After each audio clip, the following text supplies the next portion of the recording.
दोस्तों, अमेरिका और यूरोप की दोस्ती हमेशा से गहरी रही है। दोनों के बीच सैन्य और रणनीतिक विकास को लेकर बड़े समझौते हैं, लेकिन अब अमेरिका ने साफ कर दिया कि वह यूरोप की रक्षा नहीं करेगा। अमेरिका के नवनिर्वाचित राष्ट्रपति डोनाल्ड ट्रंप ने सत्ता संभालने से पहले बड़ा बयान दिया। उन्होंने कहा कि उनकी सरकार के लिए अमेरिका फर्स्ट की नीति सबसे पहले है। अमेरिका अब फ्री में यूरोप की रक्षा नहीं करेगा और यूरोप को अपने डिफेंस बजट को बढ़ाना होगा। अमेरिका अब यूरोप में नहीं बल्कि इंडो पैसिफिक और चीन की तरफ ज्यादा ध्यान देगा। ट्रंप के इस बयान के बाद यूरोप के कई देशों में खलबली मच चुकी है। बता दें कि ऐसे में अमेरिका के बाद यूरोप चीन की तरफ उम्मीद लगा सकता है, लेकिन चीन की नीतियां काफी ज्यादा खराब है। चीन की नीतियां हमेशा से धोखेबाज वाली रही है और चीन की डेब्ट ट्रैप पॉलिसी से दुनिया परेशान है। अब यूरोप के देशों के लिए भारत एक बड़ा ऑप्शन है। बता दें कि अमेरिका के इस बयान के बाद जर्मनी तो काफी ज्यादा सीरियस हो गया है। साथ ही फ्रांस ने भी अपने डिफेंस बजट में बढ़ोतरी की है। भारत की उम्मीद बनने के पीछे बड़ा कारण है, भारत इस वक्त दुनिया की 5वीं सबसे बड़ी अर्थव्यवस्था है। इसके साथ ही भारत में युवा जनसंख्या काफी है। भारत के अंतरिक्ष और तकनीकी मामलों में तरक्की दुनिया के सामने है। हाल ही में जर्मनी के शीर्ष नेतृत्व ने भारत की यात्रा की। जर्मनी ने भारत से अपने पुराने प्रतिबंध हटा लिए। साथ ही जर्मनी ने भारत को एक विशेष दर्जा दिया।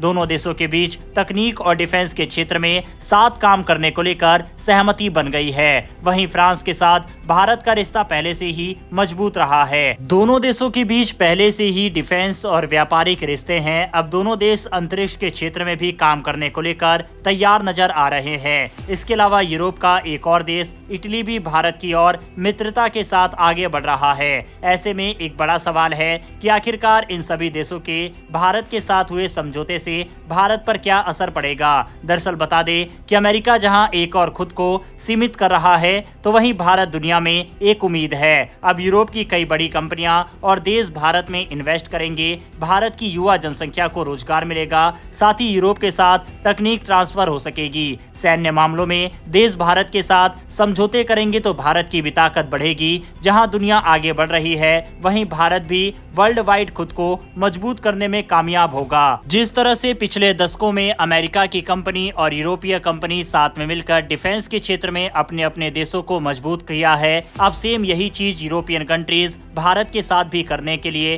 तैयार नजर आ रही है। इसके लिए जर्मनी की तरफ से पहले ही काफी सारे ऑफर भारत को दिए जा चुके हैं। इसके अलावा फ्रांस की तरफ से भी कई आकर्षक ऑफर दिए गए हैं, जिसमें साथ में मिलकर इंजन को बनाना हो। वहीं जर्मनी की तरफ से 5th generation fighter jet programme में भारत को शामिल करने की बात कही जाना हो। साफ है कि यूरोपियन कंट्रीज अब भारत को अपने साथ लेकर चलने के लिए तैयार नजर आ रहे हैं। यूरोपियन देशों से निकल कर आई इस खबर के ऊपर अपनी राय कमेंट बॉक्स में लिखकर बताइएगा। बढ़ते हमारी दूसरी खबर की तरफ, और ये भी डिफेंस सेक्टर से जुड़ी हुई है। भारत ने डिफेंस सेक्टर में 200 अरब डॉलर के बजट का ऐलान कर दिया है। भारत अपने डिफेंस सेक्टर को मजबूत और आत्मनिर्भर बनाना चाहता है। इसके लिए भारत ने इतने बड़े बजट का ऐलान करके दुनिया को चौंका दिया है। दुनिया के कई बड़े बड़े देश भारत के साथ इस बजट में साझेदार बनना चाहते हैं। दरअसल ये बजट भारत ने अपने अत्याधुनिक हथियारों को करने के लिए, साथ ही नई नई तकनीकों को अपनी सेना में शामिल करने के लिए बनाया है, जिसके लिए दुनिया के कई बड़े देश भारत के इस प्रोजेक्ट का हिस्सा बनना चाहते हैं। रूस ने भी भारत के साथ साझेदार बनने के लिए अपनी पूरी ताकत को झोंक दिया है। रूस ही नहीं, अमेरिका, फ्रांस, इटली जैसे बड़े देश ने भारत के साथ साझेदार बनने के लिए उत्सुक दिखाई दे रहे हैं। रूस ही नहीं बल्कि अमेरिका, फ्रांस, इटली जैसे बड़े देश भी भारत के साझेदार बनने के लिए उत्सुक दिखाई दे रहे हैं। चलिए समझते हैं कि आखिर भारत ने इतने बड़े बजट का ऐलान क्यों किया। दरअसल भारत अब आर्मी, एयरफोर्स, नेवी यानी तीनों सेनाओं को मजबूत और आत्मनिर्भर बनाना चाहता है। सेनाओं के आधुनिकीकरण के लिए भारत ने 200 अरब डॉलर यानी कि 17 लाख करोड़ रुपए के बजट को खर्च करने की योजना बनाई है। भारत दुनिया में अपने डिफेंस सेक्टर को सबसे अपडेटेड और नंबर 1 बनाने की और आगे बढ़ चुका है। इस बजट से भारत अपनी मिलिट्री के लिए हथियार को खरीदेगा।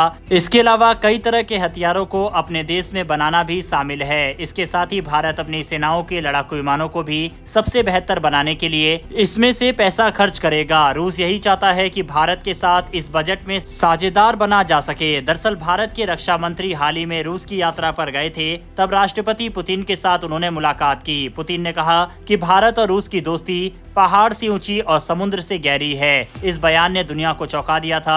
बता दें कि दोनों देशों की दोस्ती सैन्य मामलों में काफी ज्यादा मजबूत है। भारत ने रूस से S-400, T-90 और सुखोई जेट जैसे कई हथियार खरीदे हैं। यूक्रेन और रूस के युद्ध के बाद रूस भारत को कच्चा तेल काफी सस्ता दे रहा है। इसी और रूस ने भारत को अपने पाले में लाने की कोशिश की। रूस ने कहा कि उसके हथियार की लागत अन्य देशों के मामले सबसे कम है और वह समय पर भारत को डिलीवरी भी करेगा। यही कारण है कि भारतीय सेना के आधुनिकीकरण के लिए रूस चाहता है भारत का पार्टनर बनना। बहरहाल दोस्तों, इस वीडियो में इतना ही। दोनों ही खबरों के ऊपर अपनी राय कमेंट बॉक्स में लिखकर बताइएगा। साथ ही क्या आपको लगता है कि जिस तरह से अमेरिका यूरोपियन देशों से दूर हो रहा है, क्या इसका फायदा भारत को मिल सकता है या फिर नहीं? इस पर अपनी राय कमेंट बॉक्स में लिखकर बताइएगा। इन्फॉर्मेशन और वीडियो पसंद आई हो तो वीडियो को लाइक करके हमारी आने वाली डेली ऐसी वीडियो के लिए चैनल को सब्सक्राइब कर बेल नोटिफिकेशन अवश्य दबा लें। फिर मिलेंगे ऐसी एक नई वीडियो के साथ। धन्यवाद।